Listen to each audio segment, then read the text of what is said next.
સુરતના અડાજણ વિસ્તારમાં આ થયેલા 48 લાખ રૂપિયાની ગરફોડ ચોરીનો ભેદ માત્ર 2 દિવસમાં ઉકેલી પોલીસે આરોપીને ઝડપી પાડ્યો હતો। એટલું જ નહીં, સમગ્ર મુદ્દામાલ પણ રિકવર કરીને તેરા તુજકોર પણ કાર્યક્રમ અંતર્ગત ફરિયાદીને પરત કરાતા ફરિયાદીએ સુરત પોલીસનો આભાર વ્યક્ત કર્યો છે। સુરતના અડાજણ વિસ્તારમાં તારીખ 18મી મે 2026ના રોજ 48 લાખ રૂપિયાની ગરફોડ ચોરીની ગંભીર ઘટના બની હતી। આ ઘટનાની જાણ થતાં સુરત શહેર પોલીસ હરકતમાં આવી ગઈ હતી અને તપાસના ચક્રો ગતિમાન કર્યા હતા। પોલીસની સતર્કતા, ટેકનિકલ સર્વેલન્સ અને ઝડપી તપાસના પરિણામે માત્ર 2 દિવસમાં જ આરોપીની અટકાયત કરી હતી। તપાસ દરમિયાન ચોરીમાં ગયેલો સમગ્ર મુદ્દામાલ પણ પોલીસ દ્વારા કબજે કરાયો હતો। ત્યારબાદ સુરત શહેર પોલીસ દ્વારા તેરા તુજકોર પણ કાર્યક્રમ અંતર્ગત કાયદાકીય પ્રક્રિયા પૂર્ણ કરી ચોરીમાં ગયેલી સંપૂર્ણ 48 લાખ રૂપિયાની રકમ ફરિયાદીને પરત સોંપાઈ હતી। આ કાર્યક્રમ દરમિયાન સુરત પોલીસ કમિશનર પંપસિંહ ગેહલોતના હસ્તે ફરિયાદીને રકમ પરત અપાઈ હતી।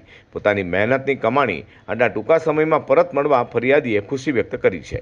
ખૂબ જ મહેનત કરી અને જે હું વિચારતો હતો કે આટલા સમયમાં મારું રિકવર થશે, એની જગ્યાએ બહુ હું ન માની શકું એવા સમયમાં આ લોકોએ કેસ સોલ્વ કરી આપ્યો, એ બદલ એમનો પણ ખૂબ ખૂબ આભાર માનું છું।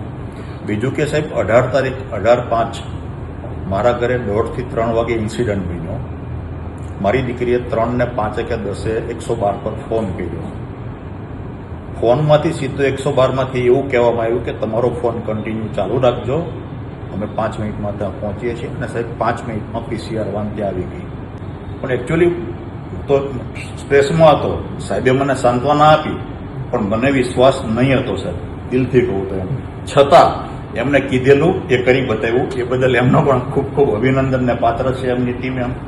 વધુમાં સુરત શહેર પોલીસની ઝડપી અને પરિણામલક્ષી કામગીરીની ફરિયાદીએ પ્રશંસા કરી હતી અને સમગ્ર પોલીસ ટીમનો આભાર પણ માન્યો હતો।